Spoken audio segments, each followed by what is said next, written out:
పచ్చని పందిరంతా తాంబూలం వేసినట్టు విరబోసిన తల నిండా కనకాంబరం ఎట్టినట్టు ఎర్ర నీళ్ళు దిష్టి తీసి పోసినట్టు ఎర్ర నీళ్ళు దిష్టి తీసి పోసినట్టు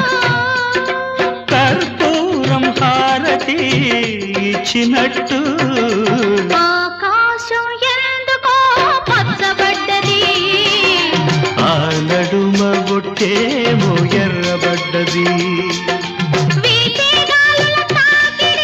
సాగే గువ్వల అలజడి రమ్మని పిలిచే పై